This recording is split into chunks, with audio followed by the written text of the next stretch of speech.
it's not the big bravery, it's the small brave moves that we make on a daily, weekly basis that actually have the highest impact.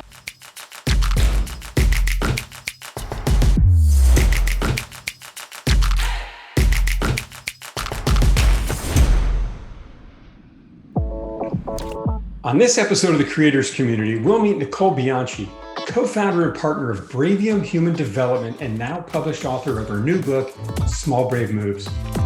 We'll learn what drove Nicole to founding a coaching and consulting company after a successful career in corporate America, what surprises she experienced along the writing journey of her new book, and how small brave moves can compound just like interest on your money when you embrace and implement the proper mindset, behaviors, and habits.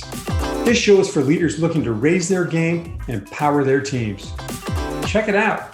Welcome to the first season of the Creator Community. This is a brand new podcast from book publisher New Degree Press. I'm your host, John Saunders, founder of Forward Advisory Solutions.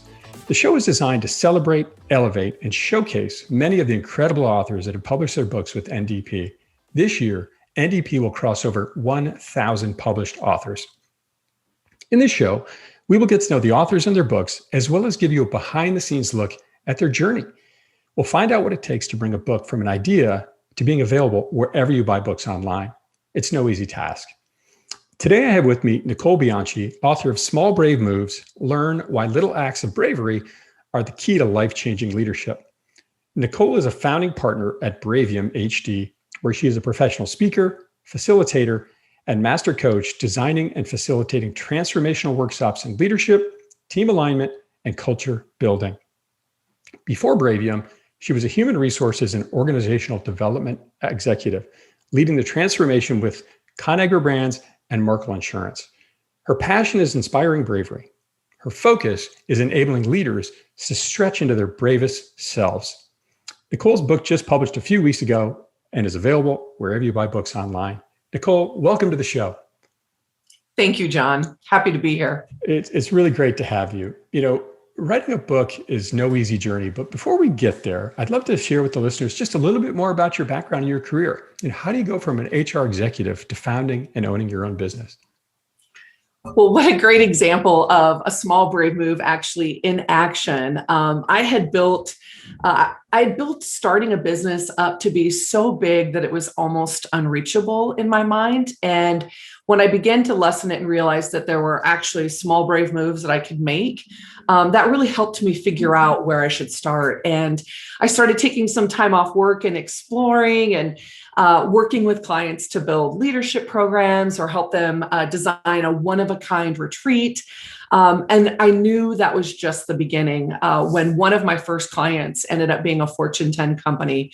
And I knew I was onto something special. And from that point on, I intentionally began building out what has become Bravium. And we've been around for about 10 years now. Unbelievable. You know, when you think about this small brave move in your own life, as you described it, you know, what do you think drove you to make that move to founding this organization and reaching out to help so many? I wanted to inspire transformation on a much larger scale. And I knew to do that, I would have to leave and go to the outside where I could work with multiple clients, leaders at all different levels. I wanted my impact and the impact of the work that we do to be further reaching. And so that's why I took the leap and never looked back. Unbelievable. I mean, HR executive now out helping dozens of leaders across the country and doing so much great work for businesses. Let's move over to your book journey now, right? How you became an author, how do you get from idea to published book? And more importantly, with this schedule you're talking about, how do you find the time in your life?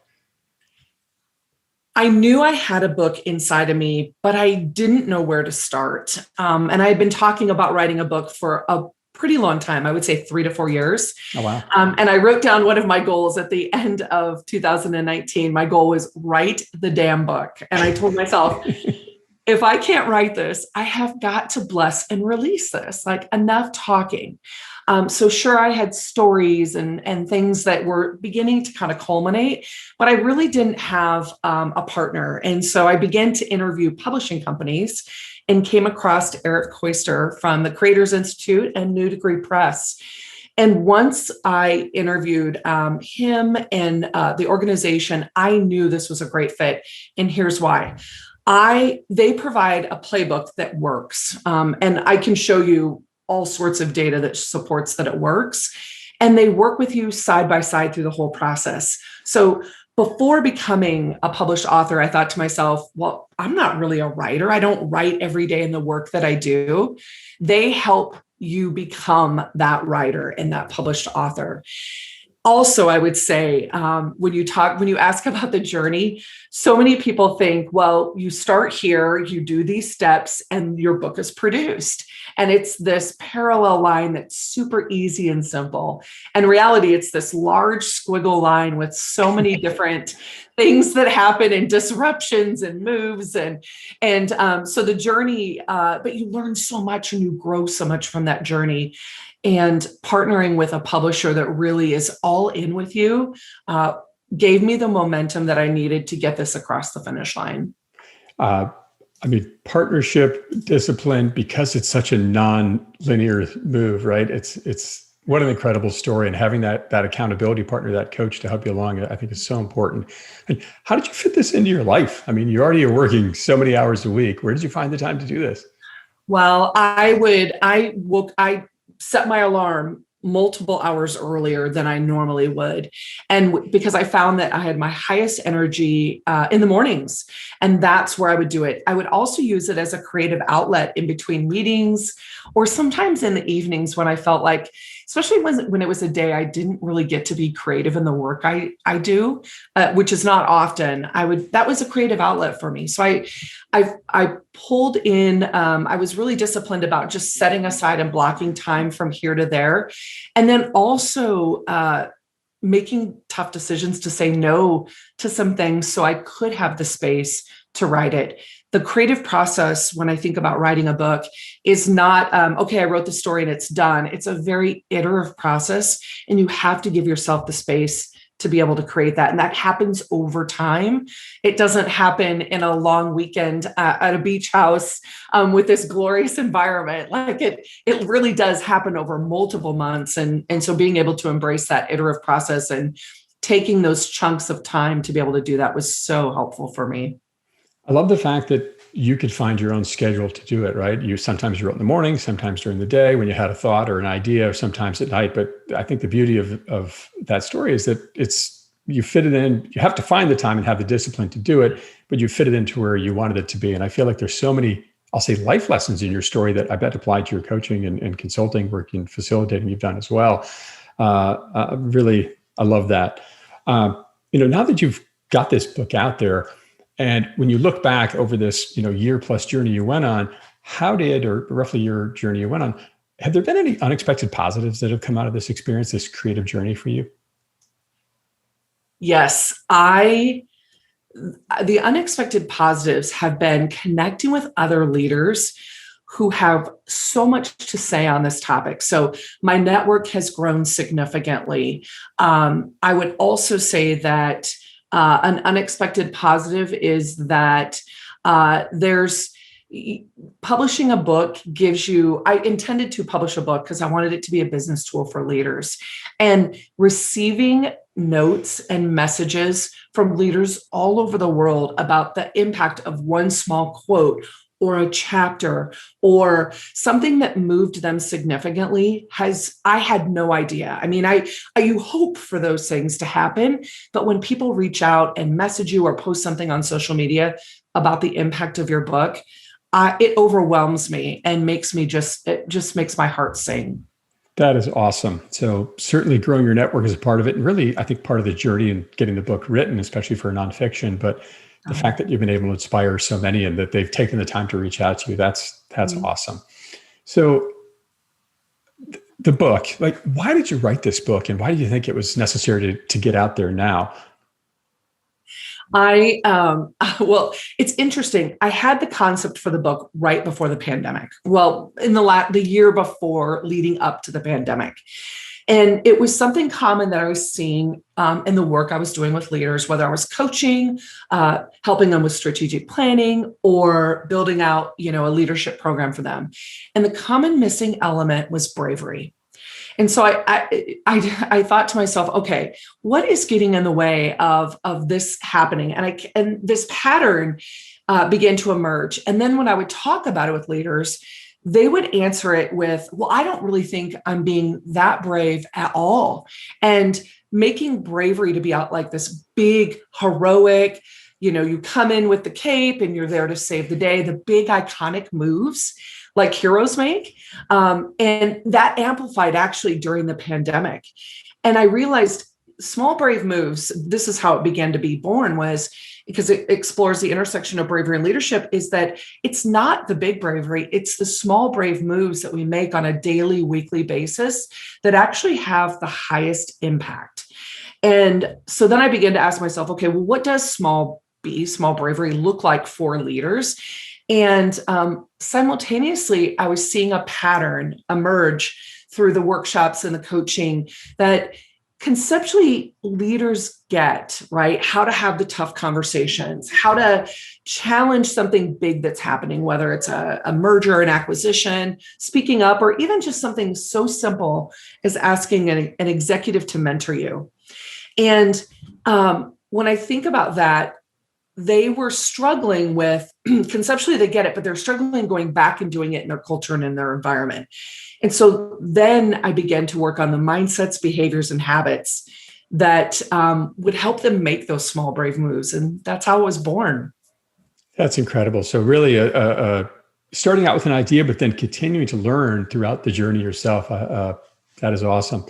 When you think about all the research you did, the months and months of it, and many, many interviews, what was one of your favorite interviews from the book, and why did you find it so compelling?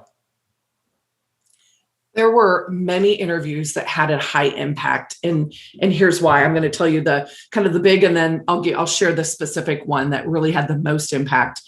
I began interviewing leaders at the beginning of the pandemic around what was helping them be braver right now, and listening to what these leaders were diving into, and ultimately their mindsets, behaviors, and habits that were helping them make those small, brave moves. Those were not their words that they used, but that's what it ended up forming into. And so being able to interview CEOs, small business owners, leaders from all sorts of companies was impactful. And I learned so much. Excuse me. One of my most favorite interviews was actually Danielle Kurgan, and she is the Chief Transformation Officer at Macy's. So imagine being in an industry under tremendous pressure to evolve, right? The retail industry, and then a pandemic hits. And Macy's stores were actually designated as non-essential by government mandates. And she and the leadership team had to furlough 108,000 people. So think about that. They had this sudden jolt. They're in survival mode. They've got to conserve cash. They've got to make fast decisions. Yet they're trying to lead with empathy and compassion for this 108,000 people, which ends up being about 90% of their workforce. And they had to let 108,000 people that they would know that they would have no paycheck effective immediately. Macy's ended up having to close their door for 10 weeks. And she shares in the interview what she experienced as an executive leader, having to make those calls, right? Those moments of kind of panic and these flashes of bravery and leadership that you really, no one can teach and train you, but you learn them through small, brave moves you make leading up until that. And so she goes into the habits that she leaned into during those moments. It was an incredible interview. She was emotional. I was emotional. We were both like, oh my gosh. And I learned so much from her and the tough decisions that she and the leadership team had to make. And some of you'll learn in the book, post, 12 months, 18 months later, the payoffs of what they did and how making those small, brave moves paid off for them. And so I won't reveal too much more because it's definitely a must-read interview. 108,000 people. That's actually slightly larger than the town I grew up in. I mean, wow. I mean, talk about having an impact on people, but then making good choices, which sounds like with empathy, and having a good result on the other end of it. That's an incredible story. When you think about lessons that your book has, what can we share with leaders that are working to be braver? Yeah. So small brave moves are actually the compound interest of leadership. And so think about the same way that money multiplies through compound interest, the effects of those mindsets, behaviors, and habits multiply as you repeat them over time. And for some of us, in the beginning, it feels like, oh, is it really making a big difference in that moment or any given day? But they do, and they multiply over months and years, and they're actually the key to life-changing leadership. And so that's a big lesson that I've learned in doing this is it's that repetitiveness, right? That builds up to be so much more. It makes me think of, I think it was Warren Buffett that said it, right? It takes 20 years to build a reputation and minutes to destroy it, right? And Absolutely. What a great example of that. What's one insight that's dramatically changed your approach to bravery as you look across the course of your career and new business you founded, or I shouldn't say new, but the business you founded? Yeah. I think for me, we can do all the right things, right? We can practice the small, brave moves. We can work hard on all of having those tough conversations and things like that. But culture and environment play such an important role in enabling us to be brave. And so that has been kind of an aha for me. And I learned that when I worked on the inside. I've seen that on the outside, but it really came to life as I was beginning to piece all this together in this book. And it can really influence whether you're willing to be brave or not. And as leaders, how can we create culture and environment for others to tap into so that they can show up as their bravest selves?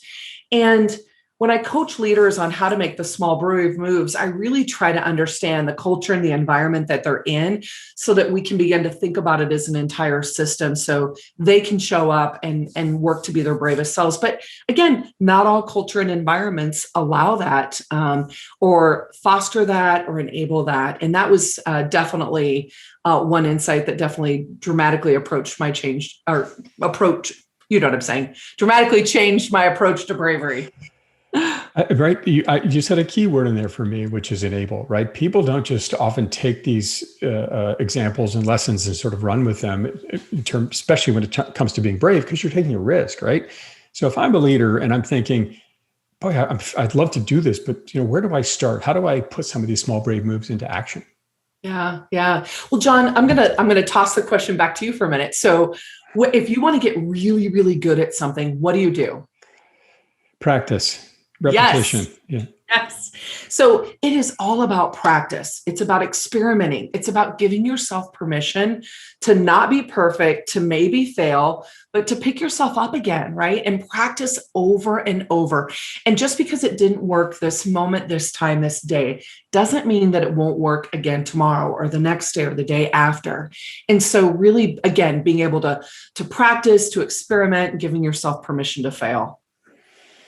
I mean, my kids are going to summer camp and joining a swim and dive team this summer, and I feel like I'm having these same conversations with them right now. And these are not leadership lessons as per se; they're lifelong lessons. I think how we can apply it to so many things in life, and I love that you've brought it to leadership because it's such an important role in communities and society today. When you think about the book, and what would you say are some of the key message or key lessons readers can take away from your book? Well, I think you touched on it just a moment ago when you talked about this isn't just work. This isn't just for your leadership, business, professional, but it is personal as well, right? And I made a really intentional choice when I wrote the book. I wanted to be a bit disruptive in the business world. Most business leadership books, it comes from the author's point of view, and it shares more like client stories or interviews, but it doesn't always share stories of your own leadership journey and kind of the slips, trips, and falls that you've made. And so that was a really intentional choice. The book is filled with personal, professional, small, brave moves that may have worked out and may not have worked out sometimes. Because I want people to realize small, brave moves is accessible for everyone. I want them to ask themselves, what's the bravest thing I can do right now in those moments? Because I want them to know that they can grow influence, they can accomplish more, and they can fear less. Living a life of bravery plus leadership, small, brave moves, creates a competitive advantage for leaders. And it just takes one small, brave move to get there.